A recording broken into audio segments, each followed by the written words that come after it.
Thanks everyone. Today I'm going to present some of our research about soil organic carbon estimation from climate-related features with graph neural networks. This work was done with my colleagues at Deep Planet. Thanks. As we all know, soil organic carbon plays a major role in the global carbon cycle, and climate change profoundly impacts soil organic carbon dynamics in different ways, such as affect the plant growth, the organic matter decomposition, and so on. They have complex interdependencies. Yeah, thanks to remote sensing techniques, we can capture part of their climate-related features with multi-sensor, multi-temporal remote sensing images. Our objective is to estimate the soil organic carbon from multi-scale climate-related features so as to fill the gaps between for the areas between the ground truth data. So we made the hypothesis that for different data sources, they have higher correlation with different climate types.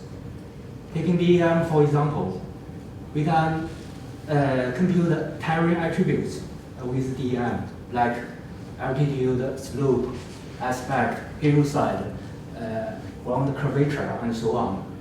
They have higher correlation with their microclimate. With the ECMWF, we can get the low resolution of microclimate features. With the landside aid data, we can get the higher resolution land cover conditions, which may have high correlation with their microclimate, and so on. So our test is mainly based on the soil organic carbon provided in the Lucas database, which were measured in the cropland and rangeland. After the database preparation, for each node,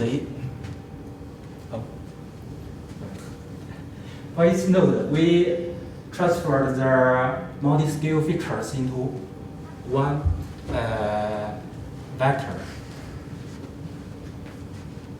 Since the features we used have different spatial resolutions, so for the nodes which are closely related or closely located with each other, they may share part of the same features or similar features. That means in our database, the node features have spatial correlation. Based on this analysis, we propose to use the positional encoder graph neural network framework to estimate the soil organic carbon. For this method, it can embed the coordinates and transfer it into the node features. And it also contains an auxiliary learner which can predict the spatial autocorrelation. And here's one example of the constructing graph. After splitting the database into training and testing databases, we can split the training database into small batches. For each epoch, we'll shuffle the training database.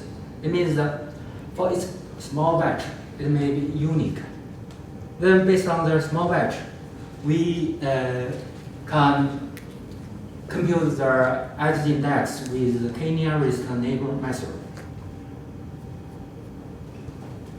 Taking K profile, for example, we can get this subgraph. And for each node in the subgraph, we can define a computation graph based on its neighbors.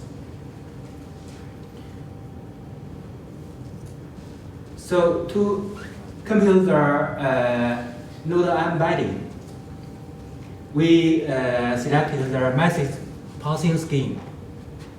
And there are many ways to aggregate the messages. So we selected 4 message passing operators: graph convolution network, graph attention network, transformer, and graph state, to see which one is better in our positional encoder graph neural network framework.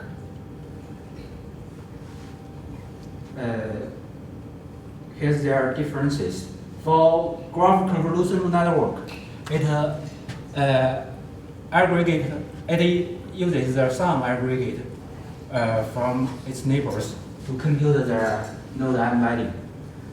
For graph state, it uses the mean aggregate from neighbors, then further aggregated over the node of the previous embedding.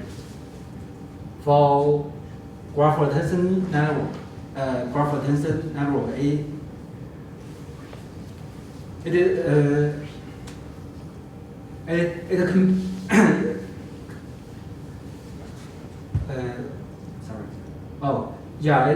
computes the embedding using weighted average, and for the weight, we use the single head attention method to compute it, which is the default method. For graph transformer, it computes the weight using multi-head dot product attention method, and then for aggregate over the nodes the previous embeddings using a gated residue. Based on these 4 message passing operators, we did some comparison experiments. Here are the spatial interpolation results with the log transform targets. As we can see, P graph state with lambda equals 0.5 provides the best results. Here, lambda controls the auxiliary task weight. And P transformer could also provide better results, better than the other 2 methods.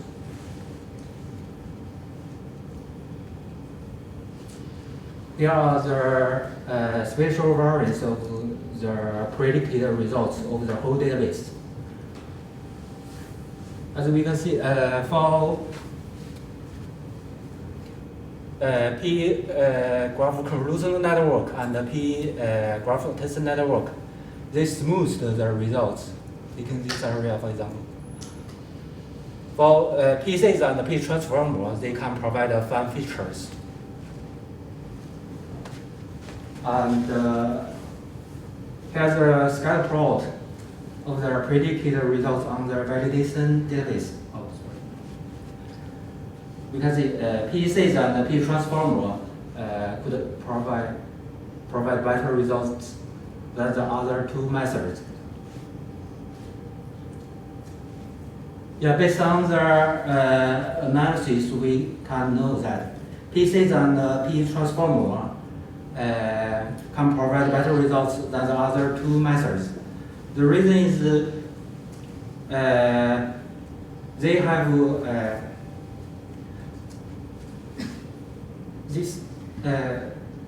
when they do their message aggregation, they further aggregate over the node of the previous embedding. With this method, they will not lose their own features, not as the other 2 methods. For P graph convolutional network and P graph attention network, they smoothed the results. And during their test, we mainly used their default parameters for their 4 operators. This setting may have negative effect on their graph convolutional network and the graph tensor network. This study showed that with graph neural network, we can capture the complex interdependencies between solid organic carbon and climate-related features. And we hope we can use the PCs and the pH transformer to fill their solid organic carbon gaps. Yeah, thanks.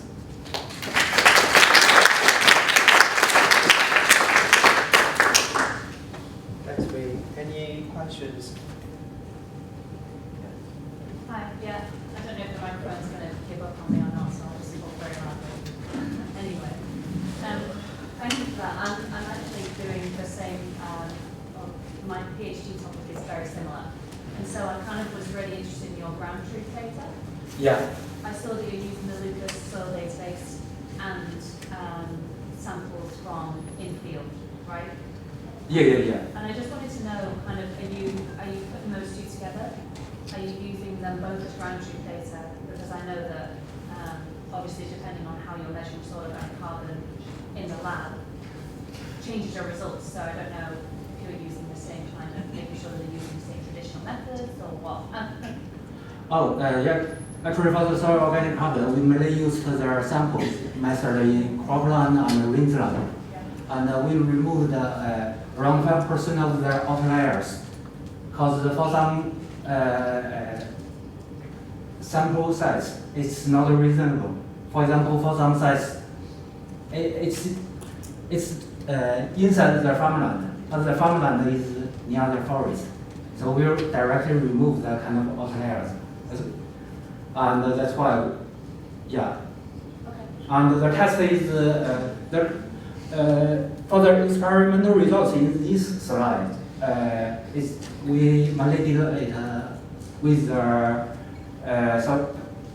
data sampled in 2018, not the old ones. Sure. For the old ones, for open land map, it may use the older samples to train their model. So, yeah, just to avoid some mixed use. Yeah, thanks. I have another question. Sorry. Okay. Yeah. Yeah. So I'll probably have to catch you afterwards as well. So because the Lucas database is only 2018 data is the latest one, I'm assuming the imagery you used is also from 2018. Oh yeah. Actually, for the images, we sorry. As you can see, for different features, we prepared in different ways. For ECMWF data, we used the annual feature statistics, not just some features captured in one day or one time. And for